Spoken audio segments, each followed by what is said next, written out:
Good morning, everyone. We are so glad you joined us this morning on the chat session you're watching on the This Way Network. I'm Nina, your host, and my co-host there is Rodney Allen Rippey. He's out in LA, I'm in Alabama. And also here in Alabama is our guest today, Stephanie Cashin. Stephanie, thank you so much for being here. Hi, Nina. Thanks for having me. Stephanie is with the Huntsville Integrative Therapy. And I read an article that she had written in the City Lifestyle / Huntsville magazine back in January.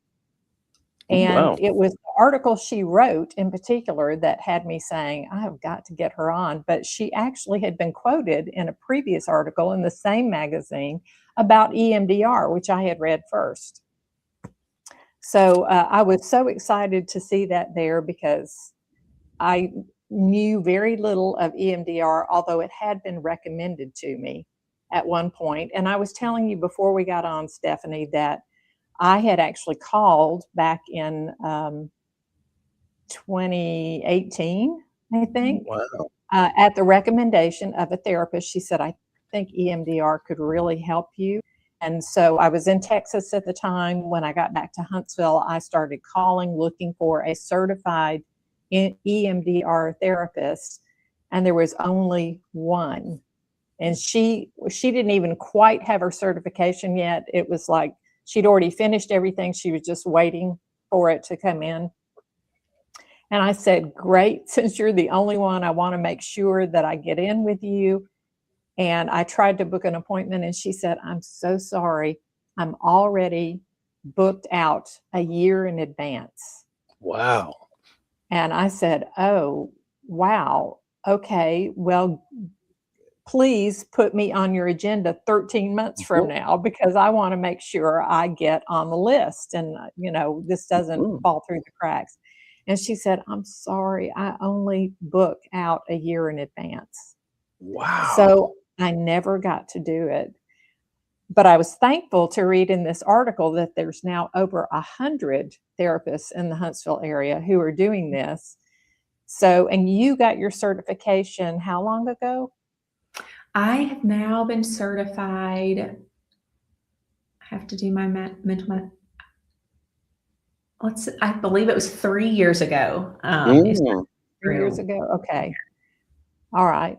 So tell me, and tell Rodney, and tell our guests, because I think most people still don't know, what is EMDR? Yeah. So EMDR stands for Eye Movement Desensitization and Reprocessing. And it is a therapeutic approach developed by Francine Shapiro, initially used for trauma, but now we've known and learned that it's actually evidence-based for several different types of treatment. So you don't have to have been a victim of trauma or experienced a traumatic event to benefit. But it uses bilateral stimulation, meaning we're going to activate both the left and right side and hemispheres of the brain while processing an event or re-scripting for the future. So why is that important? What is it important about having bilateral stimulation in the brain? Right. Yeah, crossing that hemisphere. I like to say that it pairs logic and reason with emotion. And so think about, have you ever had an experience where cognitively, oh, that's not what really happened, but you have a strong physical reaction? Like you can't shake, like, I know that's not really what's going on, but I feel it so strongly. Or I think in particular for when, like, it's not happening now, but I'm having that reaction now as if it is. Exactly. That getting both of parts of your brain sort of to talk to one another is really helpful for processing. But exactly right, Nina. If something, I know this isn't happening right now, but I'm perhaps having a flashback or I'm having a physical response to a stimulus that's that talking about it isn't isn't moving the ball down the field. Mhm. EMDR could be really helpful to help with those. So Wow. what kind of bilateral stimulation, and is this something that somebody could do at home? Well, you wouldn't do EMDR at home. You wouldn't do the reprocessing at home Mhm. alone. There is a part called resourcing. That's part of the treatment plan. It always comes first. I do love for clients to use that at home. And I'll give you an example of that as well. But first, I'm going to answer the bilateral could be tapping. So it could be that we're tapping with a butterfly hug. Some Mhm. therapists use a light bar where you follow a stream of light across. Mhm. You can also hold tappers, or they have these now. It's come so far. There are tools that you hold that vibrate back and forth in your hands. Right. But it actually, Francine Shapiro developed this because she was on a walk. So Mhm. she noticed when she was walking and scanning, Mhm. so as you're watching where you're walking so you don't trip, she Mhm. was able to see this improvement in her own distress. And so I love that it is something where I encourage all of my clients to be walking or cycling or swimming. Anything that uses both sides of your body is so helpful for your overall processing of life. I have a quick question, Steph. Please, yeah. Um, in addition to the lights and different types of stimuli, is it possible to also incorporate, or maybe I'm just thinking over the top, is it possible to have sound? Mhm. So sometimes there is a use of headphones, and there are Mhm. certain um, if you use Spotify or Mhm. any music, you can find bilateral music. Um, Right. Uh-huh. my Yeah. understanding is it's best with headphones because I am not a technology person like that, but the way they produce it, Mhm. it plays I've seen differently if you have headphones Yeah, on I've than if seen a you few of Ooh. those, I think on, Facebook and Instagram where it says, "Put turn your phone sideways, put it up yeah. to your chin and listen," and that's when you start noticing, "Oh my goodness, it's coming in different ears," And I don't know how they do it, but Wow. people smarter alternately. than me have figured that out. Yeah, it's I amazing. the reason why I brought that up was because I know that music is such a powerful stimulus as far as when it comes down to mood and changing things. And so, um, funny, over the weekend, I was at a big grand opening of a new electric car company, and it's a combination between Honda, Motor America, and Sony. And Sony, the electronics company, and the gaming and all of these things. But the crazy thing is, this car has inside of it what they call Sony Atmos sound. This is the top of the line. This is what you hear in movie theaters, and you get that 360 experience of sound. So Mhm. it literally sounds like somebody's walking in the back seat of the car if you're watching a movie. And so I was kind of curious if the different stimuli between light, feeling, Mhm. and sound, how powerful that could be, kind of tying everything, because that really will work both sides of the brain. Absolutely. So, Wow. how does that make a difference, Stephanie? Why is it so important to have both sides of the brain activated during therapy? Mhm. So I think where my clients see such relief is when you've experienced something as painful as trauma, or anxiety, or something that you are feeling really stuck with. And Mhm. all you want is the relief and to feel more like yourself.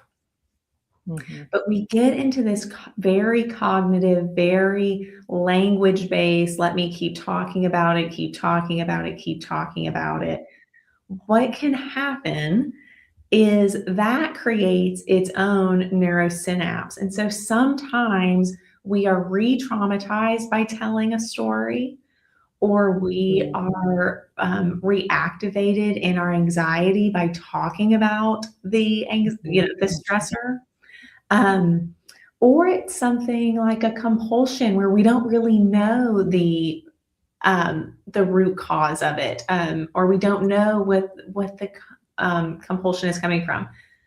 And so having a therapist who can lead you through that bilateral stimulation is really powerful, because it gets us out of that part of our brain and really into our body, so that they can have the relief without having to necessarily retell every aspect. Oh, that's good. Because I know by experience, sometimes you're afraid to talk about it, as if you're going to be opening up this dam of emotions that then will go out of control and you won't be able to stop. It's literally like the dam breaking. Right. And that scares people. And so sometimes they just don't even want to go there. So you're saying that EMDR might help them not have that flood of emotions, because they're just by talking about it, but that actually there might be another way to process those things, so there's not so much pressure behind that dam.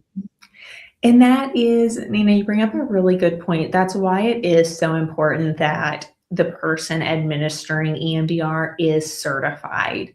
We are going to start with safety and that resourcing that I talked about before any reprocessing ever happens. Sometimes there's this fear that, oh, we're going to go right there real quickly. And while it is very effective and can speed up treatment, we don't start. We're going to start very grounded and very safe. So resourcing, like I talked about, the part that I love for clients to practice at home is when we identify what is a peaceful place. Okay, we're going to go there in our mind frequently and practice smelling what that peaceful place will look like, or what it sounds like. When we have a belief of, I am loved, I am cherished, we're going to be thinking about, at the end of the day, I love to do an examination. I go, okay, where did I feel loved today? And I can think about it. And we call it tapping it in. So that you're saying that tapping is helping build some neural pathways that you didn't have before? Right. And we're strengthening the neural pathways that we want to strengthen. That's really good, because sometimes it feels like you've got neural pathways that are, if I could equate them to, we all have seen those pictures before in the brain of all these nerve, and they're connected to each other, and some of them are thicker than others. And sometimes it feels like the most detrimental ones are like huge ropes going through our brains. Yes. And then you're thinking, how do I turn that one off? Well, there's a phrase that what fires together wires together. And so things that are common, physical sensations or emotions, or it could be smell, those things, they wire together. And so that's that thicker pathway, I think, that you're talking about. So sometimes have you ever had the experience where you say, well, it wasn't, I don't know why I overreacted. It wasn't that big of a deal. Well, maybe the belief was, I'm being disrespected, or I'm not being heard. And your nervous system is responding to every single time in your life that you haven't felt respected, or that you haven't been heard, or that belief that has gotten reinforced over and over and over again.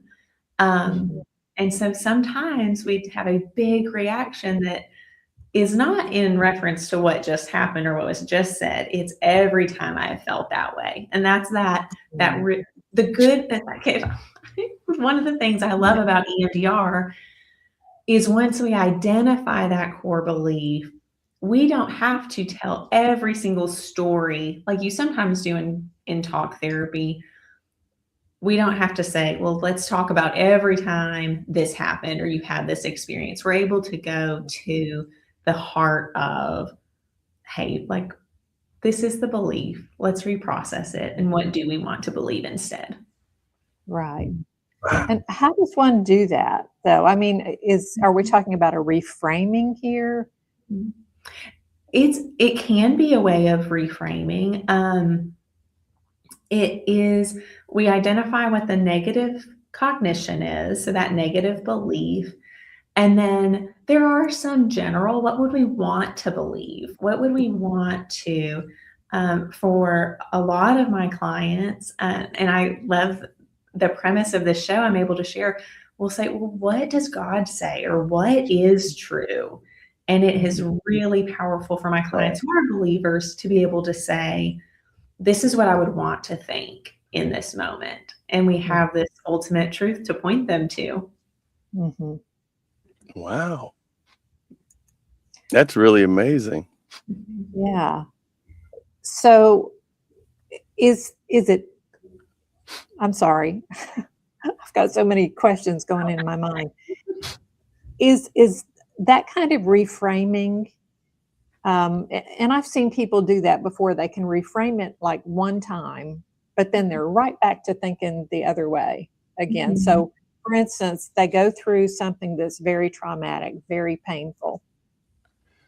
And then they're thinking, well, clearly God doesn't love me. Mm-hmm. And other people don't love me because they and God allowed this and other people put me through this. So clearly I'm not loved by those people. And then someone leads them through a process where maybe they can reframe it. And they can say, oh, well, maybe the fact that I survived it is proof that God loves me. And, you know, maybe what these people did to me was about them and not about me. It was not personal. It was like, so they can reframe it one time. But then they find themselves stuck back in that loop of thinking again, no, I still don't believe that God really loves me because, you know, they've been thinking this for decades, maybe now. So are you saying that EMDR is something that might help get them out of that loop permanently? Yes, it gets us out of the loop, but it also gives, as we are resourcing and then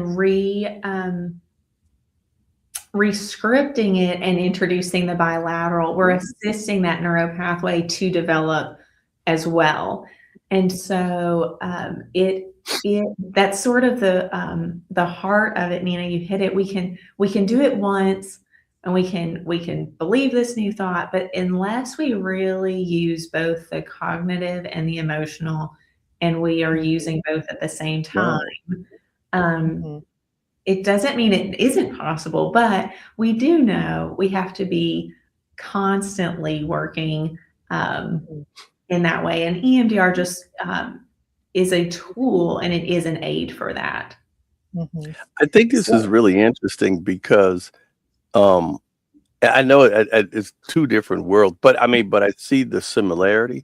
Do you know, Nina, you know, a lot of times during 4th of July, people's their dogs, they really have really hard problems dealing with because the sonic booms, they can be far away, but the animals feel it. And so they get very anxious.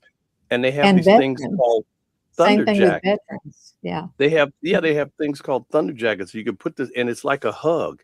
You kind of strap it onto the dog, and the dog feels like, even if you're not physically holding the dog, it's a second layer of like, something's holding me. I'm going to be okay. I'm going to get through this. and it really takes them away from feeling the vibrations of the boom, I guess, that kind of triggers them. Isn't that interesting? So it's kind of, I think there's a form of MDR in that for the pets. Am I correct? I don't know that it would be EMDR because we wouldn't, but there is the somatic piece of, Okay. and so sometimes clients do bring a weighted blanket to session, or Okay. that's that safety piece. If I'm safe, not just Right. in my mind or psychologically, but physically, I'll ask, is the office warm enough for you? Do we need to cool it? Really? Wow.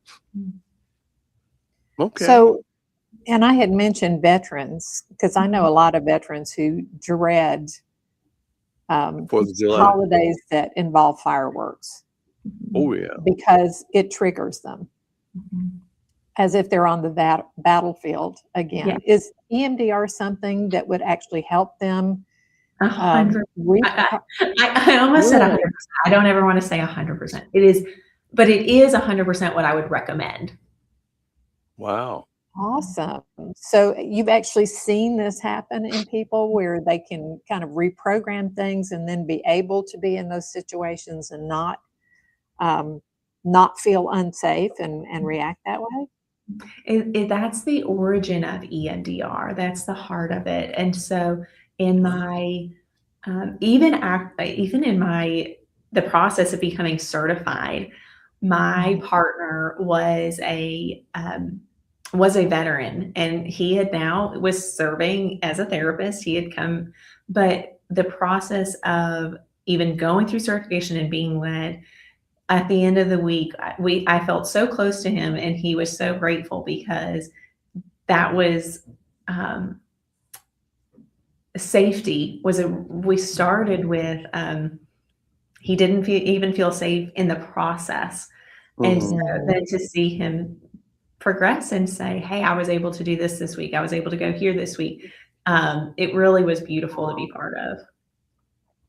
So what I'm hearing you say, I think, is this EMDR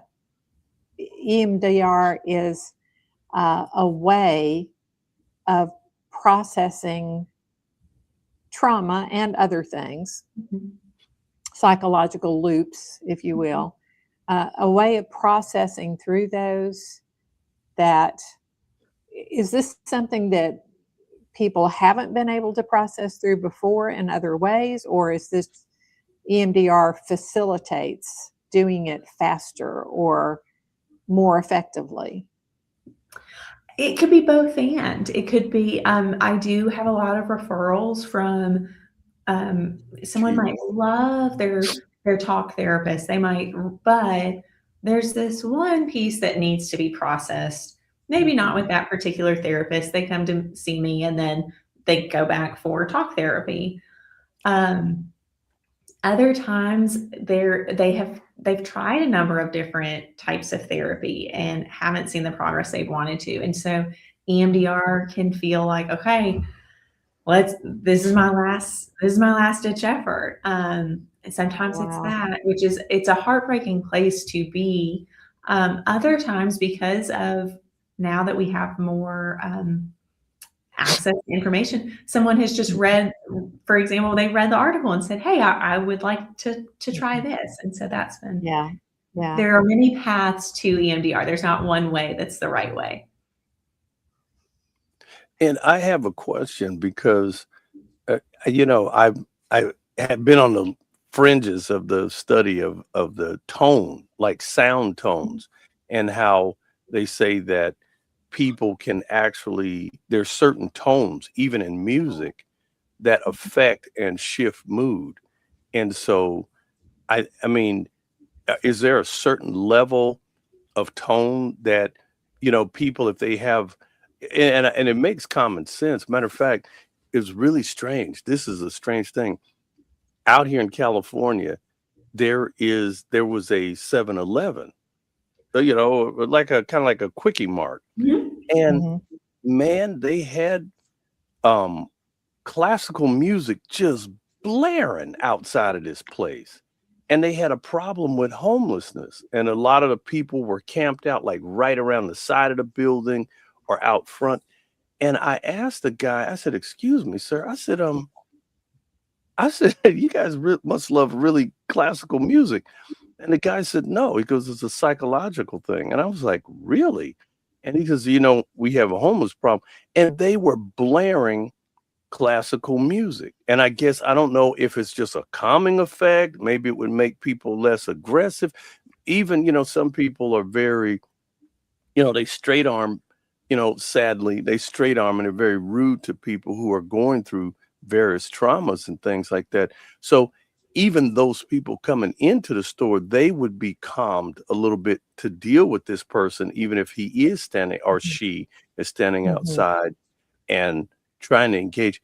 And I was like, this is really over the top. But I mean, this store had this stuff playing outside. I mean, it was outside. As soon as you pull up and get out of the car, you're like, boy, somebody's playing classical music awfully loud.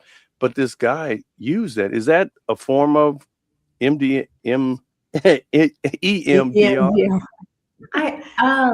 It would certainly have a psychological effect.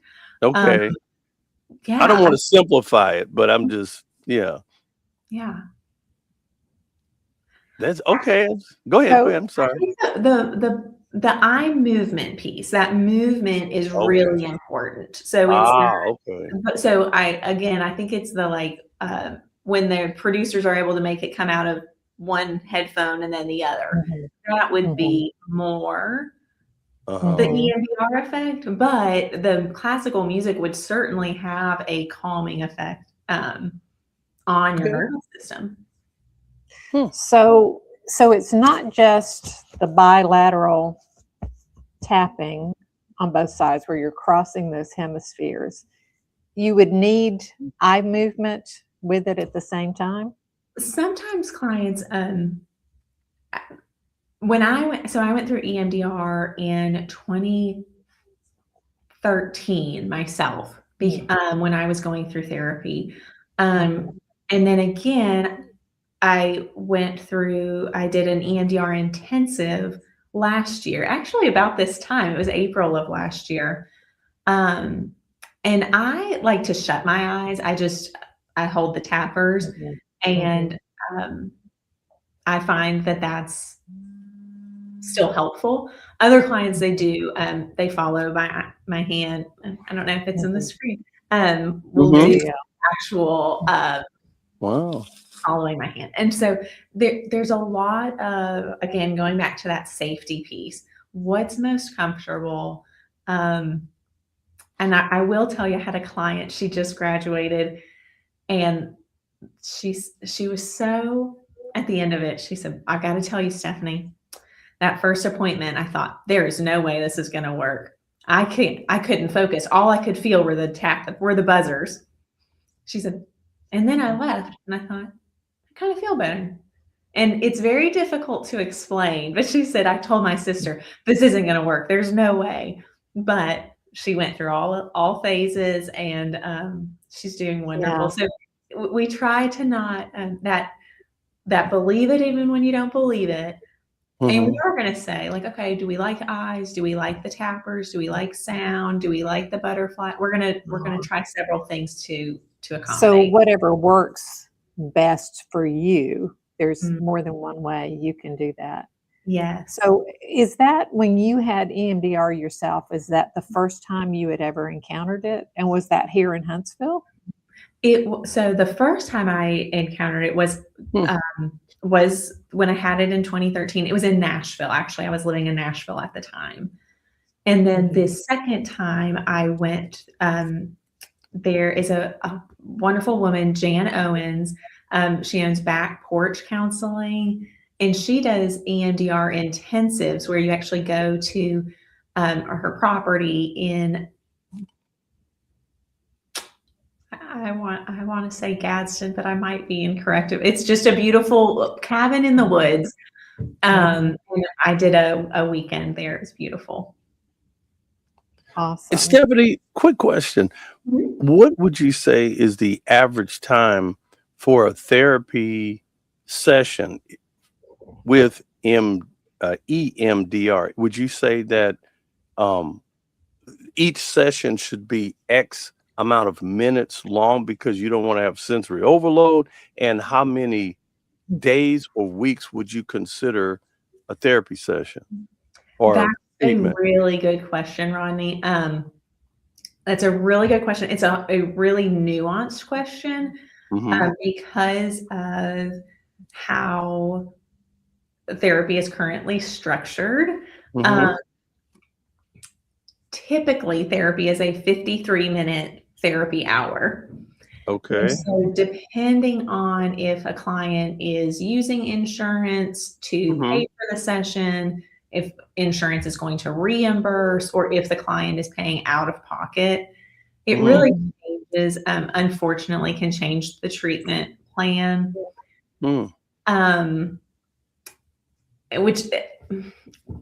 So there's, I hate that that is the case, that we have to use a tertiary way to determine. But for instance, in an intensive, it can be 3 or 4 hours at a time that you're processing. Really? Take a break for lunch and then go back. But I would say most of my clients do 1 hour a week. We do try and keep it every week. We don't, with EMDR, it's less effective to have an as needed or like once a month appointment. And okay, so 1 hour a week for how many weeks? That really can vary. That can depend on what we're processing. Is it something you need to do the rest of your life to? No, it's that's a beautiful part about it. Clients do see progress a lot quicker than traditional therapy. We just don't give a guarantee of like this many sessions. Yeah, sure. But it's because you saw results for yourself. Is that the reason you said, I want to get certified in this so I can help other people do it? Well, I had experienced it, so like I said, in 2013. And then it was about a decade later that I went and was certified. And so I lived a lot of life in between then. But it was because of the work I was doing with women and seeing both. So my specialty is hormone health and mental health. And so EMDR has actually been an added layer to treatment plans for my clients. So if you are familiar, a woman goes through about 28-day hormonal cycle, and where her estrogen and progesterone, primarily in this case, are cycling. And so we actually add here at my practice, okay, when are we going to do reprocessing? We don't do reprocessing and that real deep traumatic work typically when she's in that late luteal phase, and we know that we're more vulnerable. We have very low estrogen, very low progesterone. But during ovulation or even the follicular phase leading up, it's a really great time for both resourcing and reprocessing. Yeah. What about women who have gone through menopause? I love working with women who have gone through menopause. There's not the hormonal aspect of fluctuating hormones, but perimenopause has been a time when a lot of clients, recently the conversation has increased. And so EMDR has been very helpful with processing, hey, my body is changing and I might not have the words for it, or my mom didn't talk about this, or it feels traumatic. I feel like my body's betraying me. And so using that as a treatment modality when it's a traumatic experience where nothing has gone wrong. Wow. It can still feel like a small T trauma. Yeah, I have a friend who's in the middle of that right now, the perimenopause. And she told me, she said, I feel like I cry at the drop of a hat now. And I wasn't a crier before. So this is very unsettling. The Wow. part of a woman's brain that does emotion regulation is the same part of the brain that does hormone regulation. And so if you think about, oh, my hypothalamus and my pituitary gland right now and my amygdala, they are all going through a change. And I'm going to respond emotionally differently because my hormones are being created differently. Wow. Mm. I have a question, Stephanie. Um, you're talking about light. Is there a color spectrum that, Mm. you know, that there needs to be? Is it blue and red? Is it Mm. blue, red, yellow? Is there a certain, when you say that you're looking at light, or is it just white light? To be honest, I actually don't know if there is any research around different light schemes. I just have white light. Mhm. But that would be a really great See, it's An crazy improvement. because great I've question. always, yeah. Yeah. Oh, no, because see, you know, years ago, I wanted to go into psychology. Matter of fact, when I was in college, I was gonna become a psychologist. And so over time, you know, in life, I've had so many different people, and I had a colleague that was always talking to me about light therapy and different things like that. And then it was really weird. Well, it wasn't weird. I shouldn't say that. I was at this very shishi party, and someone said, "Hey, have you ever been to a sound bath?" And I said, "What is a sound bath?" And they said, "Oh, you got to go in there." So I was like, "Oh, I don't know about this." So you go in, and there was like, I walked in, there was a huge mansion party, and had to be like 80 people in this room.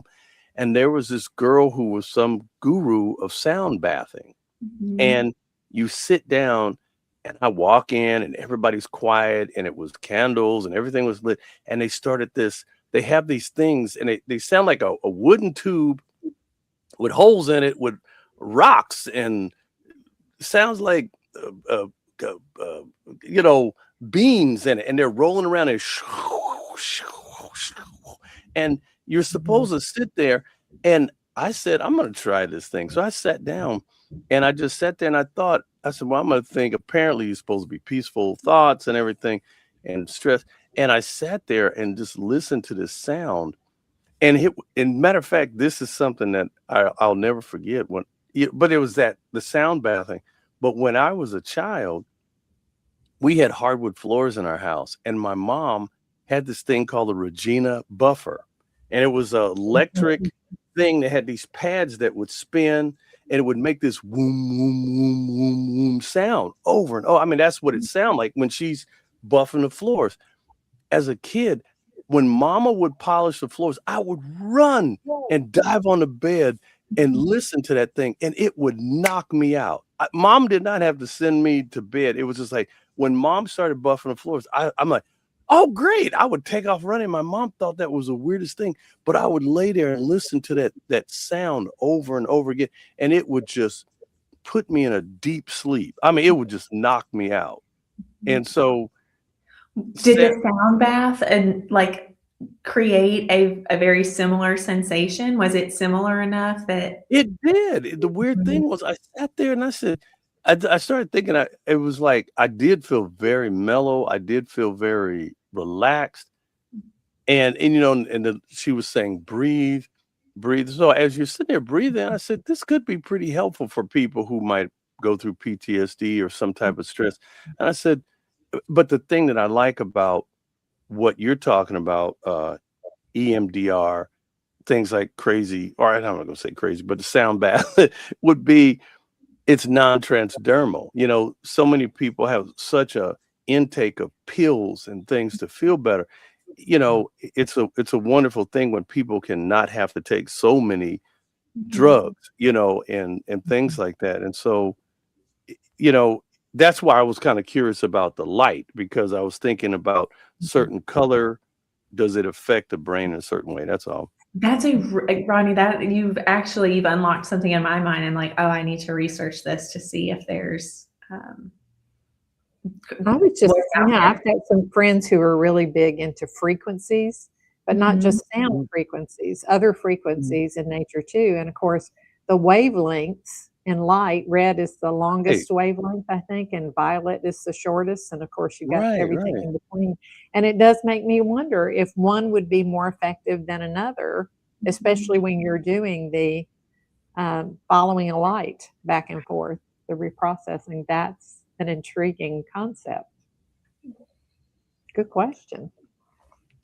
So we None keep of that. talking about PTSD and trauma. Mhm. I think we keep bringing it up because it seems, um, well, for me, I kind of feel like that has probably been the mental health issue that comes up and slaps people in the face more than anything else. And very few people have not gone through some trauma, maybe children, but you get to be of any certain age and you have experienced something. It might be the death of a loved one or some kind of terrible accident or just ongoing fear of maybe there's been, abuse where you were at or in your home, or just sometimes for some people, I think even the pressure they put on themselves because they believe certain things to be true.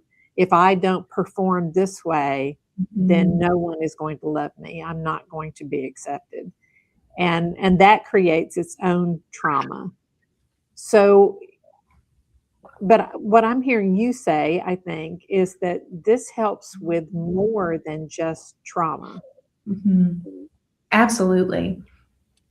That's a core belief of if I don't um, if I don't perform, or it's all on me, or I'm a disappointment. Those are all beliefs that really shape how we move throughout our life. And so um, having an option for treatment that can provide relief, even if that is we're coming in with a low, we score it as a validity of cognition. That's the what do I want to believe. If I say, well, I'm only at a 2 out of 7 on that, we work to raise that um, through the treatment as well. And so it doesn't have to be a DSM diagnostic criteria for trauma for it to be to benefit from EMDR. I can imagine. And I'm also thinking, I'm also ADHD, and I didn't find out until I was in my 60s. So, Mm. and I was told at the time, oh yeah, people with ADHD always have anxiety issues. And I thought, well, I don't think I do. My friends all tell me I'm so calm and serene. And they said, Nina, you've talked about having time blindness before. How often do you find yourself concerned about being late for something and setting yourself multiple alarms, or not starting something for fear you'll get into it and forget what you're doing and end up being late or whatever? How much does this cause you anxiety? And I thought it just felt normal to me because that's my life. And they said, but that's anxiety. Other people don't go through that. So you have a high rate of anxiety on this. And I was astonished. But it helped so much when I found out that I was actually ADHD, because all my life I'd been blaming myself for never being on time or not being able to, focus, or being over focused on something. And when I found out, I stopped blaming myself and stopped trying to be everyone else and just allowed myself to be me, not using it as an excuse, not trying to say that, but just, stopped telling myself those things in my head that you should be able to do this. Try harder. And yeah, I just allowed myself to say, okay, I can try something different, but I don't need to try harder Right. because I want to work with who I am, not try to be something I'm not. So your article, or the article that in which you were quoted, one of the things it talked about was there being, I think, 8 distinct phases. Can you Mhm. tell us a little bit more about that? So this is about, I love giving clients this roadmap of, we're going to do some history taking, we're going to do resourcing, we're going to do the reprocessing, we're going to do the installation, we're walking them through. And I honestly, I don't have all 8 pulled up, but I could, and then we could talk through Oh, them that's all right. specifically.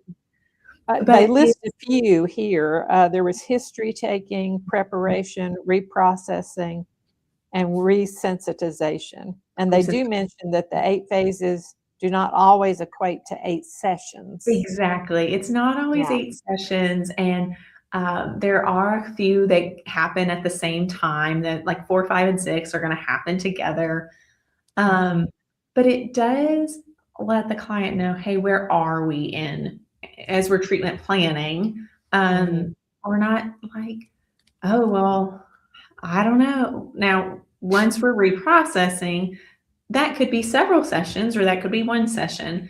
We're always going to start with that safety. We're always going to start with that history taking and the resourcing. And so that's really comforting to a lot of clients. So you said the phases are like a roadmap. So you would say they have a linear progression. You know, we do this first and then we do that, and you're moving from one phase to another. We're going to move from one to another. Now, sometimes our GPS does reroute us, and so we might go, oh, we're going to go back to get different history, or we might have to go back to resourcing. But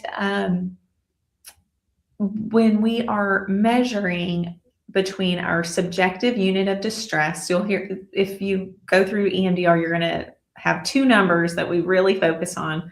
The SUD score, subjective unit of distress, how distressing is this thought or this memory?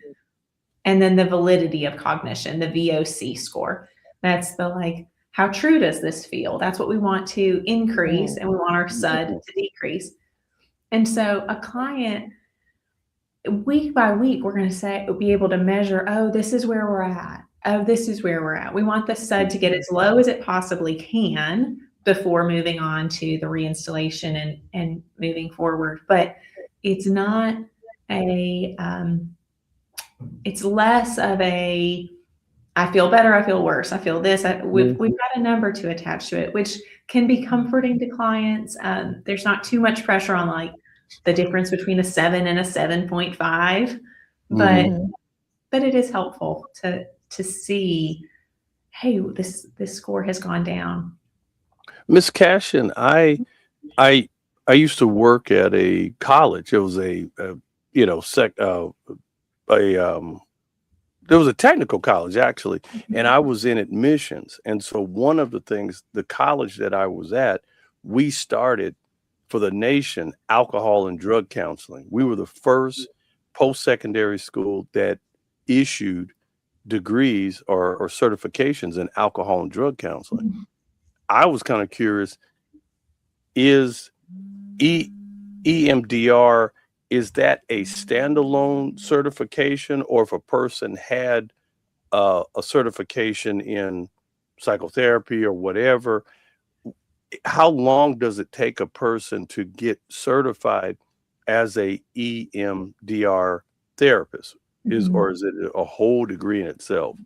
That's a great question. It's not its own degree. It is a certification that I hold. And so it goes through both the training that I participate in, or that the clinician would go through. It goes through contact hours, where you're meeting with a consultant, and doing case consultation and making sure that you're doing what you're supposed to be doing. And then and then the certification happens. So someone can be EMDR trained. Mm-hmm. Like you could be EMDR informed. You can know Uh-huh. about. You can Right. be EMDR trained. I've been Mm-hmm. trained. You can be Mhm. EMDR certified. I'm certified. Right. And then even from there, you could become a consultant or a trainer where you're then teaching others beneath you. But Right. that was a really good question, Rodney. It's not a different degree. Uh-huh. It's just certification. Now on the certification, because like the alcohol and drug counseling that we offered took about 12 months. Well, it was a little bit more than 12 months. It was almost like 18 months or something like that. Because you have to, after you get your certification, you have to come finish it by a internship for I think 6 months or so. So what would you say the whole span of that certification to, if one said, I want to get certified in EMDR, what would you say the time span would be from beginning to end? That can vary depending on your caseload. And EMDRIA, EMDRIA, the International Association for EMDR, they actually just released new requirements for both consultants and certification. At the time, it was a certain number of hours. Right. And so at the time I went through certification. And so that was, I had a caseload of clients who were willing to work with me while I was getting my certification.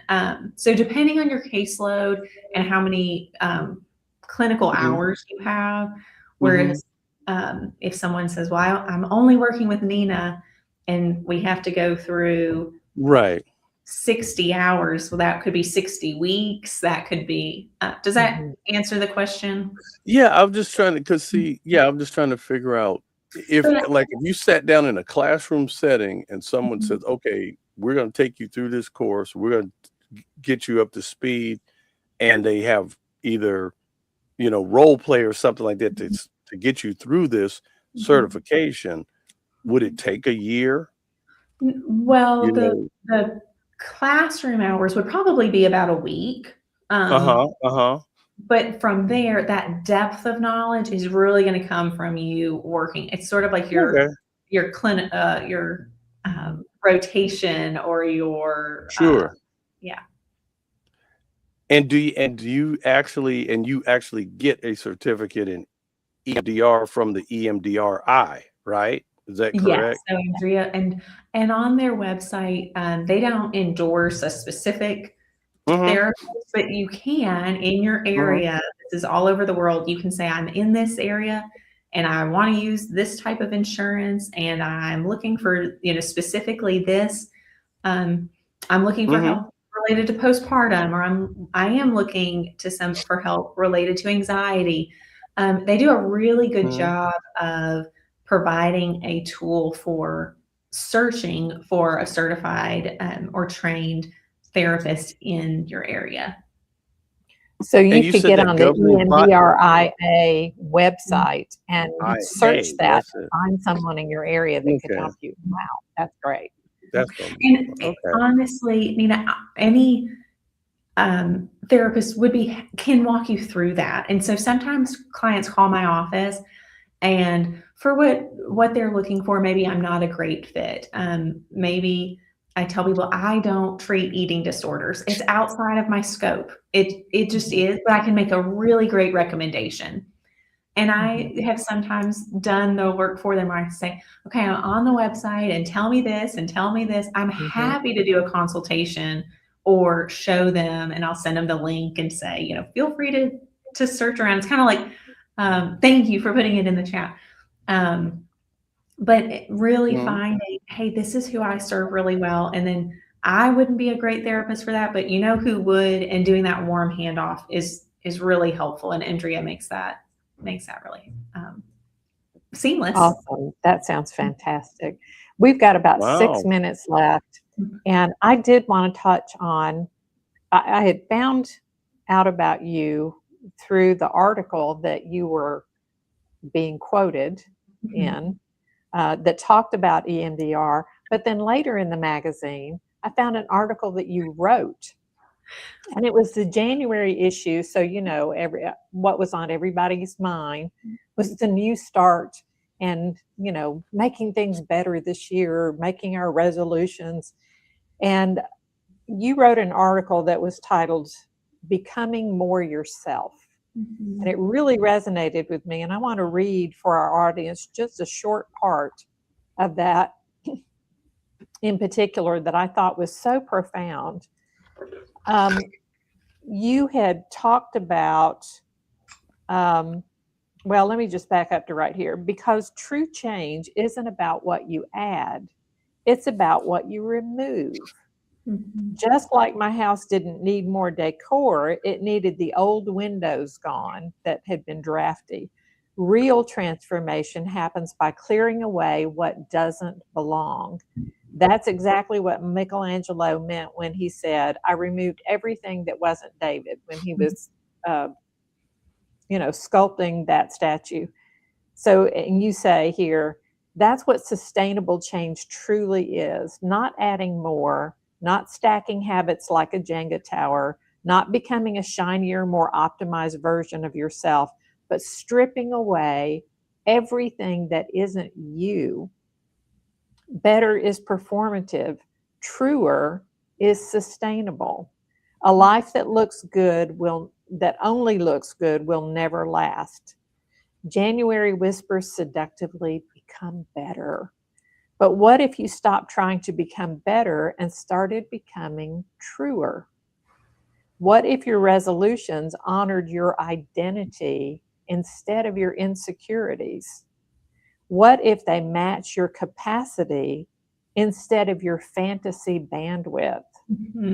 I talk about What if they worked with your nervous system instead of against it? Wow. I feel like that's my whole work summed up. Yeah.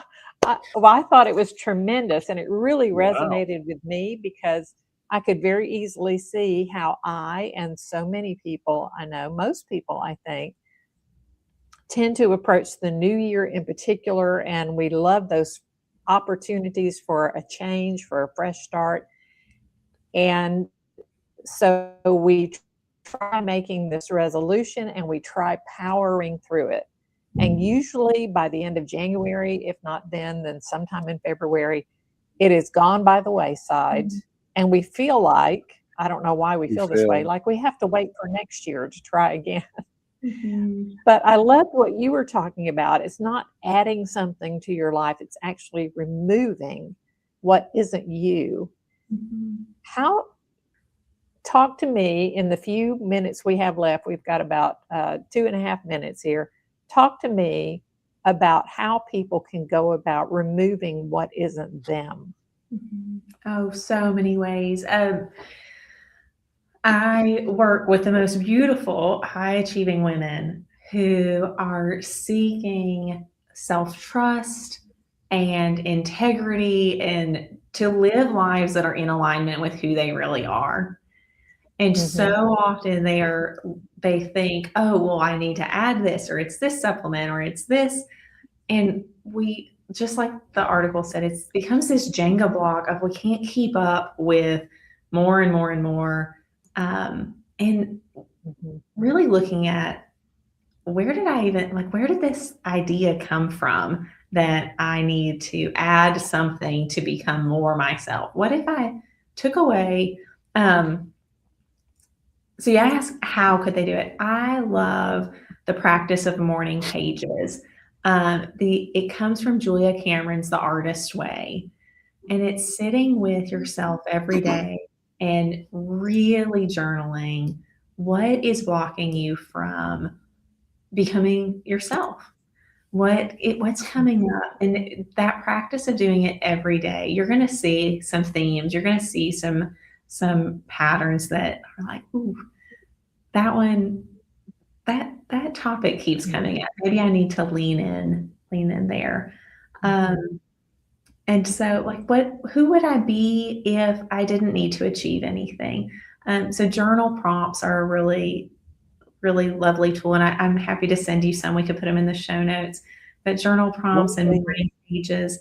But that really came from both the story of Michelangelo, but the idea that as gold gets refined, right? What gold gets refined because something happens, we heat it up and we scrape away the impurities. And then we heat it up again and we scrape away the impurities. So what things could I put, what positions could I put myself in life that are going to bring up some things about me that I'm like, oh, that doesn't look very good.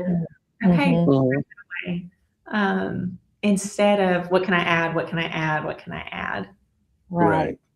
On top of all the stuff that's already there that isn't part of me. Right.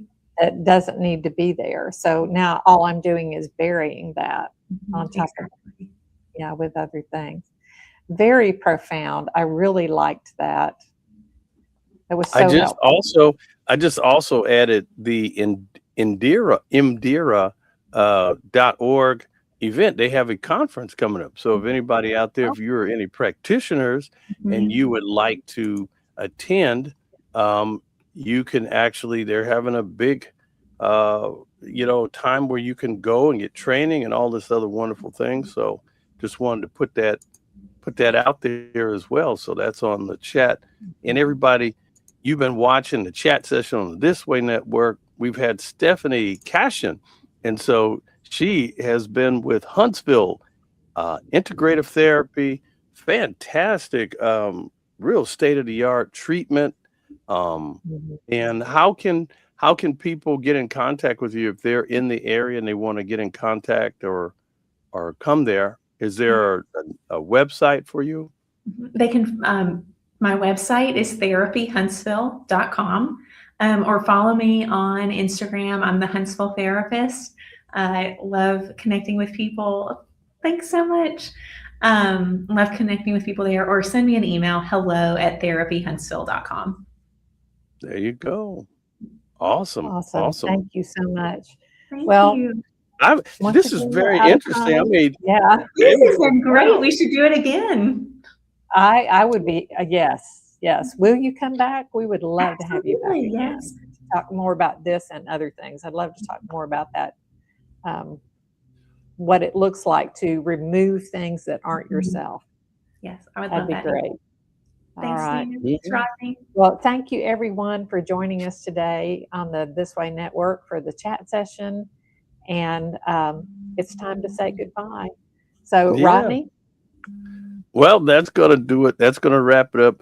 We're here every Monday, 8:30 a.m. Pacific time. Please check your time zones. We're right here on the chat session on the This Way Network.